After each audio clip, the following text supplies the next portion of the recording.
최근 증시의 변동성이 커져 코스피는 22개월 만에 최저치를 기록했고 코스닥 역시 12개월 만에 최저치입니다. 최근 코스피는 다른 아시아 신흥국에 비해 다소 높은 하락률을 보였는데 외국인은 올해 주식시장에서 6.7조 원을 순매도했으며 특히 10월에만 4.5조 원을 순매도해 증시의 변동폭이 커졌습니다. 채권의 경우 금년 들어 외국인 채권 자금은 순유입되다가 9월 이후 채권의 만기 도래 등으로 소폭 순유출로 전환되었습니다. 그러나 2016년 브렉시트 투표, 2017년 북한 핵실험 때와 비교해서 채권 자금의 순유출 규모는 적습니다. 최근 국제적으로 변동성이 커진 이유는 글로벌 경제가 전반적으로 악화될 수 있다는 우려 때문입니다.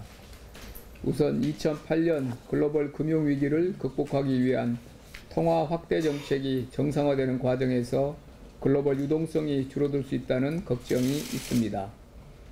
2017년부터 본격화된 미국의 기준금리 인상 기조와 금년 말 예정대로 ECB가 양적 완화를 종료할 것에 대비해 글로벌 금융시장에서 국제 투자자금의 회귀 현상이 나타나고 있습니다. 또한 무역 분쟁으로 미국과 중국의 경제 성장률이 예상보다 둔화되면 글로벌 경제 성장률이 하락해 기업의 실적이 저조해질 것이라는 예상이 있으며 무역 분쟁, 금리 인상 등으로 최근 상황이 좋았던 미국 경제마저 둔화될 수 있다는 우려도 최근 증시의 하방 압력으로 작용하고 있습니다. 이외에도 글로벌 경제의 3대 축인 유럽 역시 하드 브렉시트 가능성, 이태리의 재정적자 확대 시도 등 부정적인 소식이 겹쳐져 투자 심리를 위축시키고 있습니다.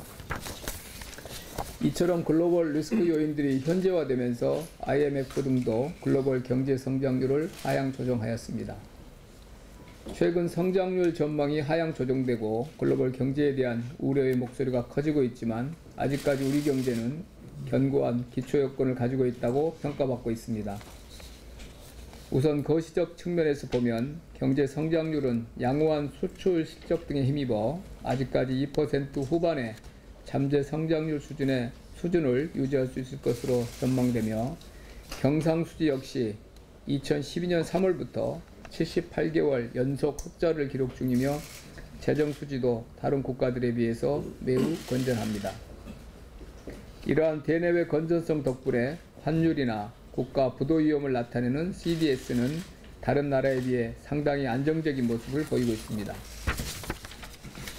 미시적 측면에서도 우리 경제와 금융시장의 지표는 양호합니다.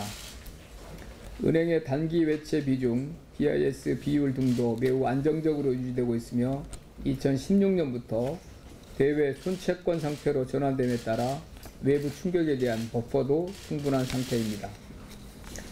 국제기구나 국제신용평가사 역시 한국 경제를 높이 평가하고 있습니다.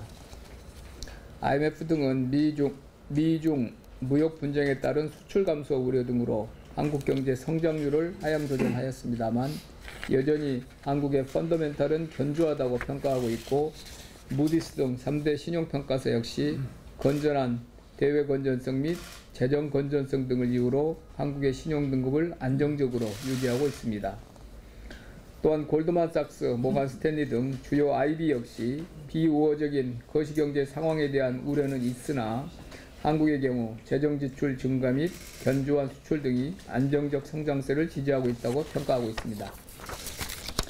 이처럼 국내외적으로 한국의 기초 체력이 튼튼하다고 평가받지만 소규모 개방경제의 특성상 대외 여건의 불확실성이 현재화될 경우 우리 경제 및 금융시장도 영향을 받을 수 있으며 특히 주요국 통화정책이 정상화됨에 따라 그동안 각국 중앙은행의 풍부한 유동성이 기대어 상승했던 자산 가격이 재조정되고 시장 변동성 또한 확대될 수 있다는 우려도 있습니다.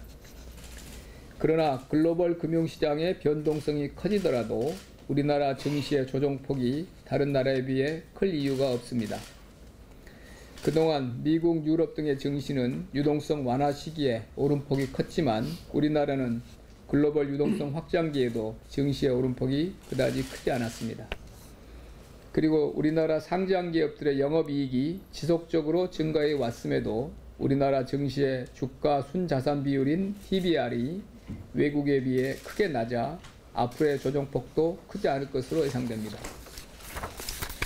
요약하면 글로벌 증시는 풍부한 유동성에 기댄 글로벌 동반 상승 국면에서 각국의 기초 체력에 따른 차별화된 장세로 전환 중에 있습니다. 우리나라 주식시장은 유동성에 의존해서 오버슈팅이 발생하지 않았고 우리 기초 체력 역시 다른 어떤 나라보다도 튼튼하므로 이번 조정 국면이 우리나라 증시에는 오히려 기회가 될 수도 있을 것입니다. 우리가 우리 자신을 믿어야 합니다. 주식시장의 외국인 비율이 높은 것은 우리나라를 안정적인 투자처로 본다는 것을 의미한다는 점에서 긍정적이지만 대외 여건이 악화되면 우리나라의 기초 여건과 무관하게 외국인 자금이 이탈하는 아쉬움도 있습니다. 이럴 때일수록 분석 능력과 자금 여력이 있는 국내 기관 투자자의 역할이 중요합니다. 기관 투자자는 기업 가치 평가에 전문성이 있고 자금 여력도 충분하므로 우리나라가 가진 차별화된 강점을 짚어보고 저평가된 우량주를 선별해 투자한다면 앞으로 우리 주식시장은 외국인과 내국인이 함께 이끌어가는 균형 있는 시장으로 발전할 수 있을 것입니다. 정부도 자본시장 안정화를 위해서 적극 나서겠습니다. 증권 유관기관 중심으로 5천억 원 이상 규모의 자금을 조성해서 운영하겠습니다. 당초 올해 2천억 원을 조성할 계획이었던 코스닥 스케일업 펀드의 규모를 올해 3천억 원 수준으로 확대하고 저평가된 코스닥 기업에 대해 11월 초부터 투자하겠습니다. 또한 시장 상황을 보아가며 증권 유관기관 중심으로 최소 2천억 원 이상 규모의 자금을 조성해 코스피와 코스닥 시장에 투자함으로써 증권시장의 안정판 역할을 강화해 나가겠습니다. 이와 더불어 우리 자본시장에 대한 신뢰 제고를 위해 불공정 행위가 발생하지 않도록 적극 대응하겠습니다. 우선 시세조정 등 불공정 행위와 연계될 수 있는 불법 공매도에 대해서는 예외 없이 엄중하게 처벌하고 기존 과태료 외에 형사처벌, 과징금을 신설하는 자본시장법 개정도 신속하게 추진해 나가겠습니다. 금융위 자본시장조사단, 금감원, 거래소는 상호 긴밀하게 연계하여 시장 질서를 교란하고 변동성을 확대시키는 불건전, 영업, 허위사실 유포 등에 대해서는 철저히 단속하고 엄중히 처벌해 나갈 것입니다. 마지막으로 자본시장 혁신과제를 마련해 우리나라 주식시장을 보다 매력적인 시장으로 만들어 가겠습니다. 혁신기업 자금 조달체계 전면 개선, 전문 투자자 육성 및 역할 강화, IPO 제도 개선 및 코넥스 역할 재정립, 증권회사 자금 중개 기능 강화를 통해서 투자자에게는 다양한 안정적인 투자 기회를 제공하여 시중 부동자금이 자본시장으로 원활하게 유입되도록 하고 기업에게는 성장 단계에 맞는 자금을 조달할 수 있는 창구로서 자본시장이 본연의 역할을 제대로 수행할 수 있도록 과감하게 혁신해 나가겠습니다. 고객은 왕이다 라는 말로 유명한 미국의 사업가 존 워너메이커는 맡겨진 책임을 충실히 하면 기회는 스스로 찾아온다고 말했습니다.